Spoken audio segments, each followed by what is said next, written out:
সারা দেশে বইছে কনকনে ঠান্ডা, এতে ব্যাহত স্বাভাবিক জীবনযাত্রা। এ নিয়ে আলোচনাতে পঞ্চগড় ও ভোলা থেকে যুক্ত হচ্ছেন সহকর্মী রাশেদুজ্জামান বাবু ও খায়রুজ্জামান সেতু।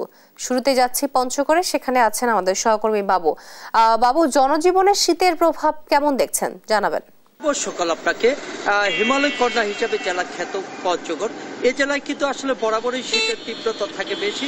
এই মৌসুমে কিন্তু আসলে শীতের যে সর্বনিম্ন তাপমাত্রা যে রেকর্ড, সেটি কিন্তু পঞ্চগড় জেলায় হয়েছে 8.3 ডিগ্রি সেলসিয়াস।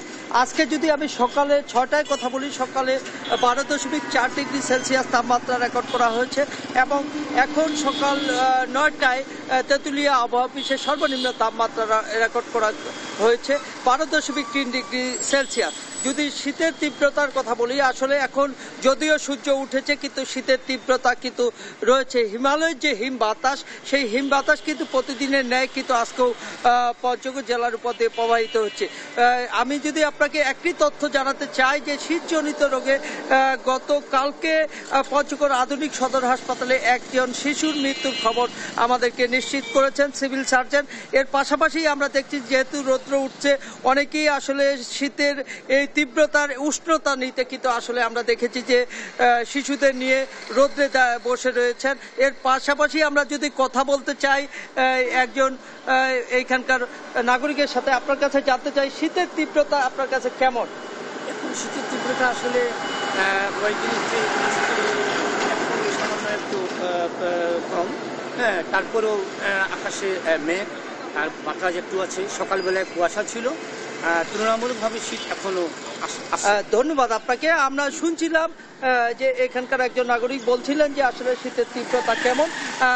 আপনাকে যদি আমি আরেকটু জানাতে চাই যে আসলে এই পঞ্চগড়ে অধিকাংশ মানুষ কিন্তু শ্রম বিক্রি করে জীবিকা নির্বাহ করে, অর্থাৎ কৃষিকাজ সহ বিভিন্ন কাজে জড়িত, যেই কারণে তাদের একদিনের যদি কাজে না যোগদান করতে পারে তাদের দৈনন্দিন যে আয় সেটি কমে যাচ্ছে। বিশেষ করে আমরা যদি বলি ভ্যান চালক, অটো চালক, রিক্সা চালক, বালু শ্রমিক, পাথর শ্রমিক এবং চা শ্রমিক, এরা কিন্তু আসলে সকাল হলে ভোর হলেই কিন্তু ছুটে পড়ে সেই সব স্থানে কাজের সন্ধানে।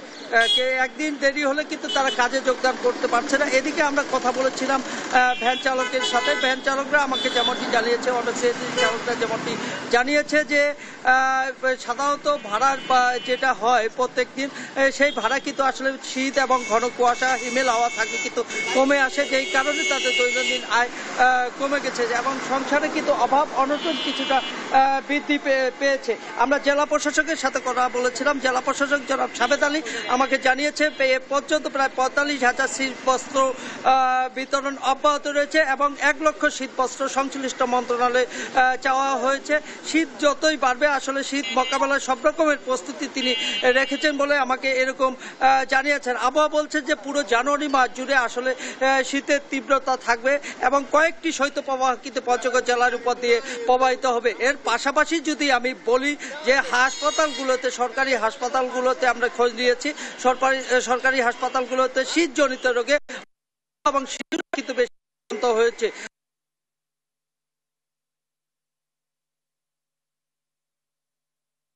পৌষ ও মাঘের যে শীত, এই শীতে আসলে মানুষের অবস্থা অত্যন্ত খারাপের দিকে যায়। এই ছিল পঞ্চগড় থেকে আমার কাছে শীতের সর্বশেষ খবর। আমি চলে যাচ্ছি ভোলাতে, সেখানে শীত জানাতে আমার সাথে যুক্ত রয়েছেন ছোটন সাহা। আমি ছোটন সাহা, আপনার জেলায় শীত পরিস্থিতি কেমন আপনি জানাবেন?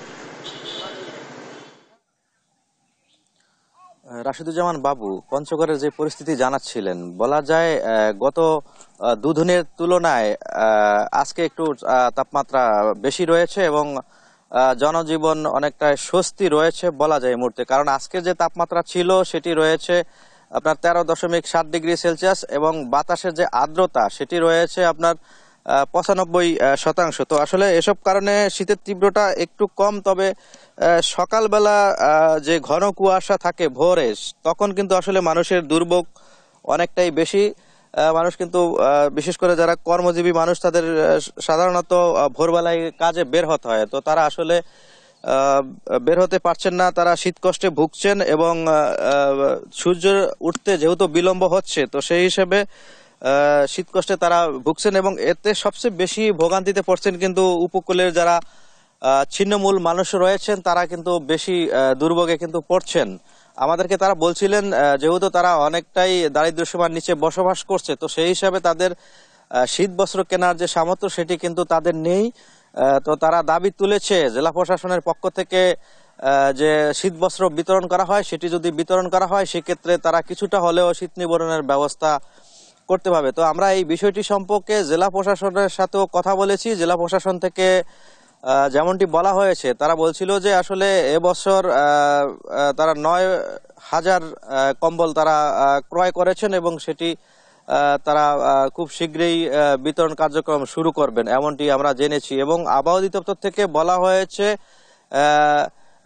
বেশ কিছুদিন পরে তারা বলছিলেন যে শীতের তীব্রতা আরো বাড়বে, কারণ তারা আশঙ্কা করছেন শৈত্যপ্রবাহের একটি আশঙ্কা কিন্তু রয়েছে 10 তারিখ থেকে 12 তারিখের মধ্যে, এমনটি আমরা জানতে পেরেছি। এবং আমরা যারা খেটে খাওয়া মানুষ রয়েছেন, কৃষক রয়েছেন, তাদের সাথেও কথা বলেছি। তারা আসলে শীতকষ্টে ভুগছেন এবং তাদের যে স্বাভাবিক যে জীবনযাত্রা সেটি তাদের ব্যাহত হচ্ছে। এবং একই সাথে আমরা কথা বলেছি হাসপাতালগুলোতে খোঁজ নিয়ে জেনেছি যে আসলে শীতের তীব্রতা বাড়ার কারণে যারা শিশু এবং বয়স্করা বেশি আক্রান্ত হচ্ছেন নানান রোগে, নিউমোনিয়া, জ্বর, সর্দি, কাশি সহ শীতজনিত রোগে কিন্তু তারা আক্রান্ত হচ্ছেন। এবং রোগীদের চাপ হাসপাতালগুলোতে কিন্তু বলা যায় যে অনেকটাই বেড়ে যাচ্ছে। তো এ ছিল আমার কাছে ভোলাতে শীতের তীব্রতা নিয়ে সর্বশেষ তথ্য। ফিরে যাচ্ছি স্টুডিওতে তোয়ার কাছে। তোয়া।